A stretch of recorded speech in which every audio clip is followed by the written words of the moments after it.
I'd like to start by thanking everyone for just all of your hard work and on this project, your time and determination, and just each and every one of you helping me out so much. All of the little pieces, but not just on this project, but with school groups, and I know Eddie's not here today, but especially with that, all of the things that have come together in my internship, it's been a real honor to work with such a dedicated group of people.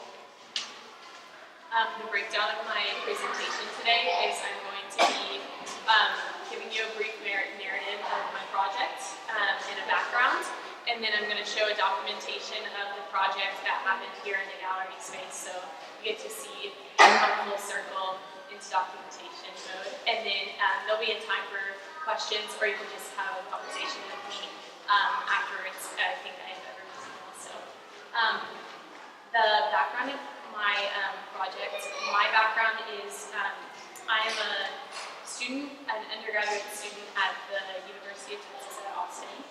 I am studying art education, and I have a real focus in art as well as doing art-based research. So for those of you, art-based research is very design-based, so you have a process of using the artistic expression of making, in my case it is sound art and making audio walks. In this expression is the primary way of understanding and examining the experiences that people are having by both my experience as a researcher, but also the people that are going through the experiences. So as using this technology in a variety of spaces, I've seen how it can grow and be very innovative and useful and necessary in art education. So I started using it in lots of different spaces, including a power plant, to a school, to a hospital, to a setting in just a park, to just my peers at the university. Describing things and letting them develop as I describe them. The structure of this project was 2 trials, and I changed them as the project grew.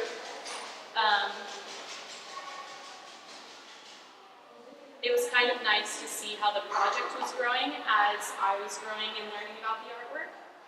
And that is a nice part of art-based research. As I was learning about the artwork, the people that were taking the walks were also learning about the artwork. And I was getting to feed that back into school groups and showing that more into the artwork as well. So the structure was, I had a pre-test, so I observed gallery space, and I noticed that a lot of people would come into the gallery and didn't necessarily know how to use it to its fullest potential, use the artworks, or examining the artworks. Contemporary artworks can be hard. The Children's Museum of the Arts may be the first time people are really seeing contemporary artwork, especially children. And so how can we make that more accessible to them? A lot of people are going straight from making station to making station, so I wanted to make something that people could slow down and really observe the works. My post-test was the feedback, and within the trials I changed the audio to better fit the space. The questions that I asked the kids, that's where I got a lot of qualitative data. When a child, I would ask them, what was the most interesting part, or what was the most interesting artwork? They would reply with a certain artwork, and when they replied with a certain artwork, that is how I knew that they were engaged. And because I was testing engagement, that really helped with the if they were able to recall 2 or more artworks and why that was interesting to them, then I knew that it was a high level of engagement. And with the adults, I got a lot of really great quotes like, this should be at every museum, this is this is really helping me. One mom yesterday, she said to me that this technology, I can use the things I learned today to better help me use it in every space I go to now, because contemporary artwork is really hard for me, especially minimalistic artwork. So now I can go into every space and use it. For next steps for the museum, I think that this could be integrated into public programming. I think that there's lots of different ways to do that. I think that there's definitely some issues with the technology and having young kids, because we use these two devices, and you can feel free to try them if you haven't already.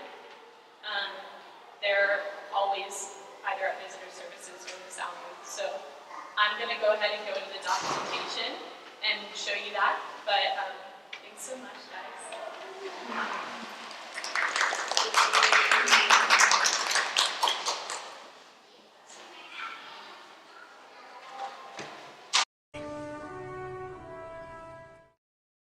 Hi, my name is Julia.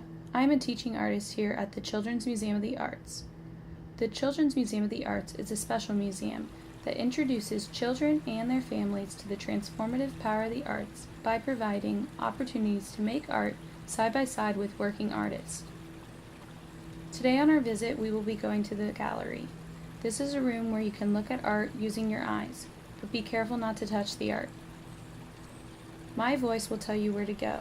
You can pause at any time by pressing the middle play button and play again by pressing the same button. Will you meet me at the top of the stairs near the words Game On? Today we will walk around the gallery exploring many artworks that talk about sports and their histories. Try and stay with me by following my footsteps. To begin, will you walk to the large figure stretched out on the beautiful royal blue fabric by Louisa Armbrust? It's on your left.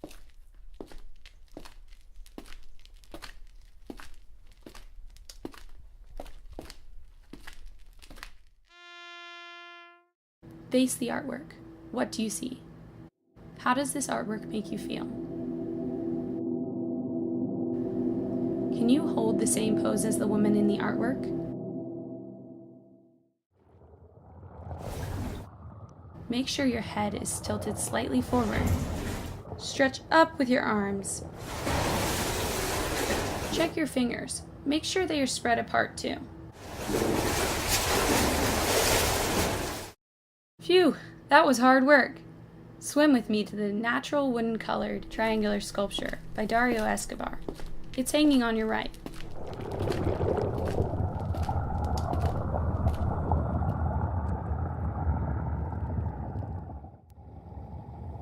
What do you know about this artwork just by looking at it? Take a moment to think about it. The artist uses sports equipment and puts them all together in a new way. Can you imagine what these would have sounded like on a pool table filled with balls? Will you walk with me to the freestanding linear wooden sculpture on your right? This sculpture is by the same artist.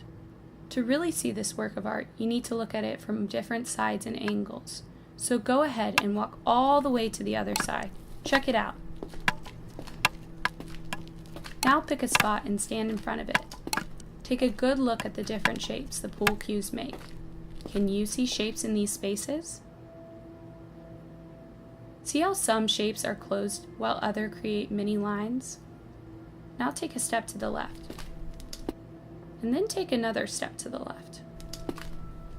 How's one shape so different from the one next to it? Look at the entire sculpture. What do you see?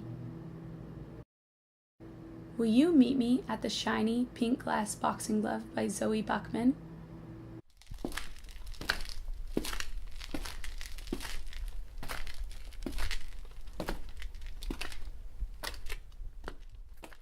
It looks like it's gonna melt. Like it's just lying down on the ground on a hot summer day because it looks so shiny, like the sun is shining on. It looks like glass, boots made out of glass. Reminds me of like sort of a struggle. The green one kind of looks like smooth, but like the top, it could cut you. I like a mountain. Sort of rigid. Well, the green one looks like it's made out of clay. Construction paper scrambled up. Silly putty. It sort of looks like it's falling over, like collapsing. And the white one kind of looks like chains. One's shiny red. The other one is sort of like not as shiny as the red one. It's like white and sort of foggy. What does this powerful artwork make you think about?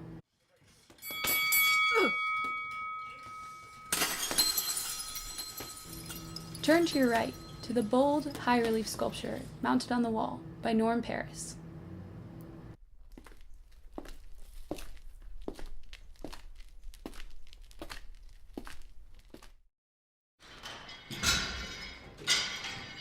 This is one wild and crazy sculpture, and it's hard to tell what's going on, so let's stand back a bit. Then we can see the whole thing. That's better. Did you notice the guy at the top sticking out? It looks like he's going to fall right off the wall.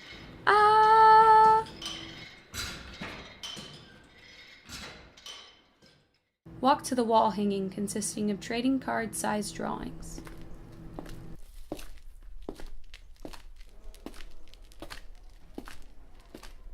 There are so many ways to look at this artwork by the same artist, Norm Paris. You could see it as lots of blue, red, and white rectangles on a white background, or you could think of things it reminds you of. It looks like different cards or drawings. They're all like on top of each other, mysterious and unknown, like very rough. Like they're sort of like a profile. They don't have like a face or anything. One, it looks like someone was like making a robot. Training cards for everyday actions that the athletes do instead of just the trading cards. A big bog of fog is everywhere. It's like fire. There's also one that's like a wall, like a tower. This artwork kind of looks like, people like right as they're moving. Like it kind of looks like you trace someone right in the middle of an action. These colors, figures, and shapes may make you think of different things. Share with your grown-up what this artwork reminds you of.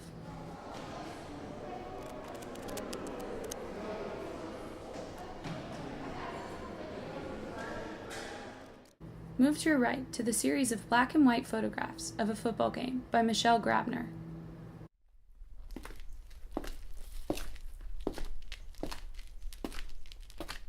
Have you ever gone so fast that the world seems to keep moving even when you've stopped? Whoa! Bet you felt like you were flying. That's what these pictures capture. The way things look when they are going really fast.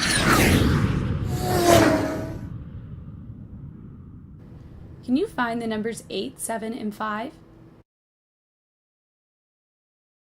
Michelle Grabner made everything break up to give a feeling of movement.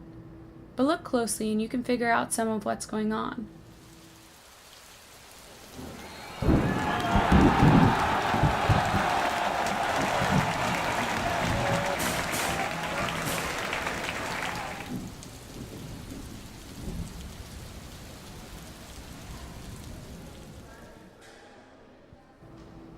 Wow, this picture is making me dizzy. The next artwork we will look at also uses jerseys, but in a different way. Let's go to the graphic frame quilt. It's hanging on the other side of the opening in the gallery.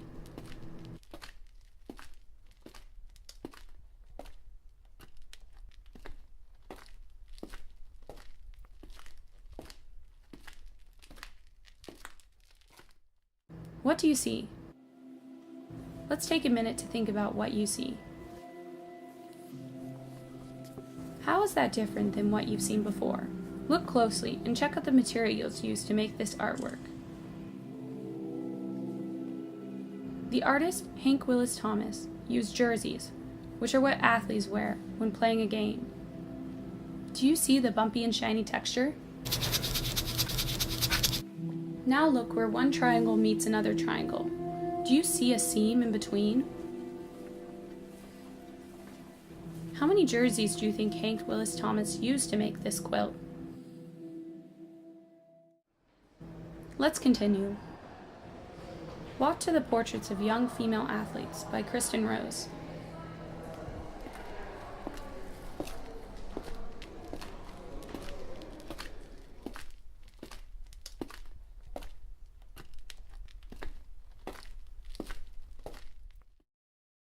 Take a minute to look at the way these photographs are arranged.